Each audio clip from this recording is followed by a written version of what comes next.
Simcha, celebration, Simcha, Simcha, celebration of life. Hello, welcome to Simcha, a celebration of life. I'm Nikki Wallman.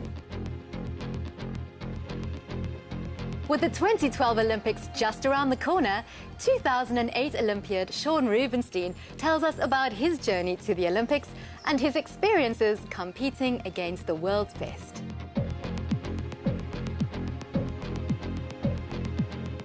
I've had a full spectrum of experiences. In 2002 was my first World Champs, and couldn't believe I was lining up next to an Olympic champ on my right and a world champion on my left, and I was just like overwhelmed by the experience. And I kept going and kept trying to improve, and it took me all the way up till 2006, when I eventually made it into the finals and I was competing on a level par with these guys and actually ended up winning the world title. So I've gone from being the young 18-year-old in awe of these guys to getting to 23, 24 and actually beating them and you know, going through the full cycle of what a young athlete goes through until becoming an experienced athlete.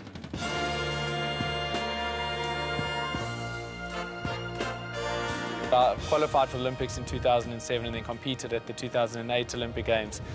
So yeah, it took time to get there, but once you got there, then it was a very sweet feeling, and all the effort. You know, 4 years is a lot of effort, and once I got there, it was definitely worth it. The Olympics is something that I've dreamt of since '92, when South Africa first got readmitted. I clearly remember sitting at home watching, especially Ilana Meyer running in the 10,000-meter track event where she got a silver medal. And back then, 92, I was 9 years old, and I remember thinking to myself, wow, this is something that I want to be a part of. This is something I want to experience. And when I eventually got there in 2008, it was absolutely exactly what I imagined it to be. The magnitude of the event is something that's very hard to explain.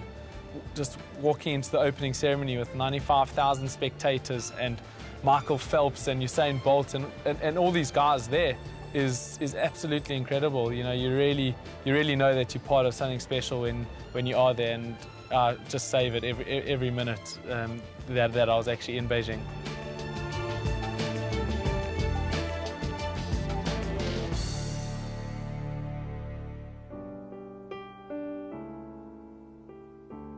Judaism is something that I've grown up with.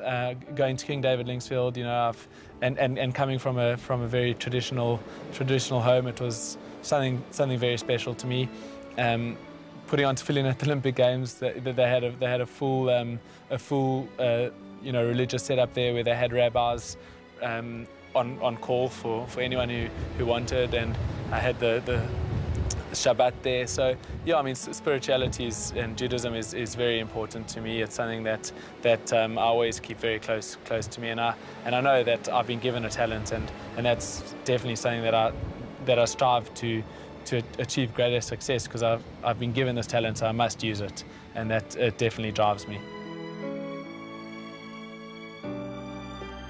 So just for anyone wanting to follow their dreams in anything, be it canoeing, business, any other sport, you know, it really does take a lot of dedication, and you know, you're going to have ups, you're going to have downs, but like in my situation, it took me 4 full years before I actually managed to get to the level that I wanted. You know, I experienced amazing highs, I experienced some lows, but the highs that I did experience are so much greater than the lows that I experienced, that, you know, if someone took me back 10 years, I would do it all over again without a doubt.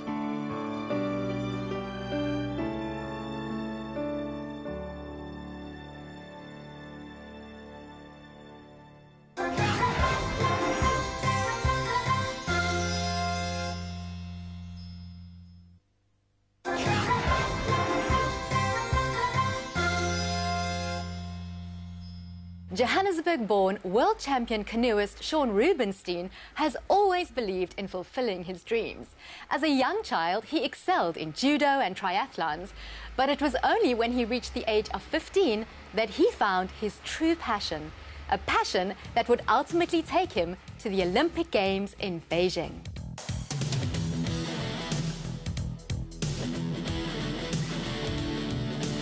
The aspect that I probably love most about canoeing is that when you're out in the middle of a lake, you're absolutely secluded from the rest of the world. No matter what's going on in your life, you know, if you're training for an hour and you're out in the ocean or out in a lake or down a river, just absolutely nothing can get to you. You know, you can be having the worst day, lots of things can be going wrong for you, but you have that time and that space where I could always just get away from everything and just be my own person and enjoy my own time. And that's what I absolutely love about the sport, is getting out and just being one with nature. As a young athlete, you have a dream of Olympic Games and you're starting to become successful. It's very easy to stay motivated and stay dedicated to the cause. And I think just canoeing came at the right time. I started when I was about 16, and it was just a natural progression that canoeing was going to be the sport that I stuck with. In South Africa, river canoeing and surf ski canoeing on the ocean is very big. But at the Olympics, they only have sprint canoeing. And unfortunately, sprint canoeing is relatively small, but in saying that, at the last Olympics we had 7 athletes qualified. So we have a core group of really talented paddlers that have managed to get to that level. But in terms of numbers, you know, there are only a couple of us.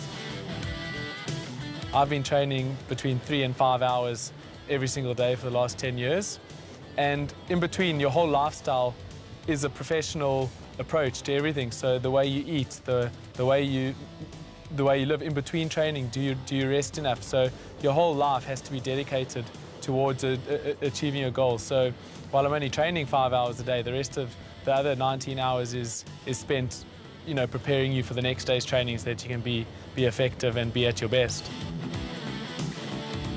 Mentally, you have to be really strong. Not only do you have to be mentally tough when you're in race situation and the pressure's on and you only have your one shot to make it, but where your mental strength comes in is the actual training for the event. You know, we only have one World Champs is only at the end of every year, so you have the full year training every day, 2-3 times a day. You know, and you wake up some days and it's raining and cold, and that's when your mental toughness really comes in and makes a difference. There's some guys who will turn over and go back to sleep, and then there are others that will get up and go and do that extra training in those tough days. And so when it comes to race day, if you've been mentally tough throughout the season, you're going to be mentally tough when it comes to racing. So now, you know, I'm in a little bit of a transition stage. I'm 29 years old. I don't have a goal for the end of this year now that I haven't qualified for the Olympics. So I'm just taking a little bit of a break, and I'm going to reassess at the end of the year whether I'm going to continue and try go for the next Olympics, which I probably will. I'm so passionate about it. I really love what I do. So yeah, but I've got options at the moment, which is exciting, and I'm just going to take my time and explore all of them and see what direction I go at the end of the year. Simcha, celebration of life. Generation Sinai is a breakthrough partnership initiative between the Chief Rabbi and the Jewish day schools throughout South Africa.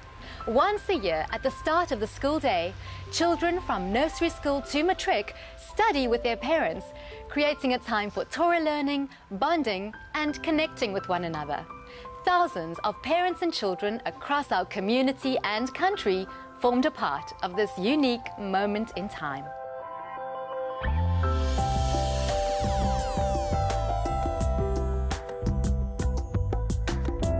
Generation Sinai is about that special bond between parents and children. We live in a world where that generation gap is often so large, and it's a chasm between the generations. And what is the most precious thing about the Jewish people, and has been the guarantor of our whole future, and that has been the connection between parents and children. That's why in the 10 Commandments you have the mitzvah to honor your parents, because all of the commandments are based on that bond between parents and children. And Generation Sinai is about parents and children coming together to be bonded, but around our values and our heritage. So it's not just parent-child bonding. I mean, let me give you an example. Can you imagine parents and children coming together to study science or maths or, you know, history? Nothing would come from that. It would be flat, it would be empty. But this this has a magic and an electricity that cuts across all of the barriers. You know, Jews relate to this in all of our Jewish day schools, right across the board. Doesn't matter the level of observance, there's a tremendous energy that comes as is the sense of the preciousness of our heritage, which is going from one generation to the next.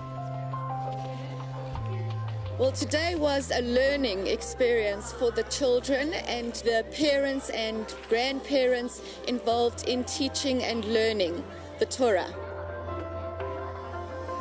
Well, there's a bond between parents and their children and between the Jewish community, and for everyone to be doing that together at the same time is very, very powerful. It's amazing, and look at the energy. I think it's unbelievable. For me, it was very different. It was the first time I learned with my mum, and it was something I enjoyed. I think the average person wouldn't usually learn Torah with his father or mother on a normal day, so it's a very cool opportunity to discuss with your parents and just grow with them.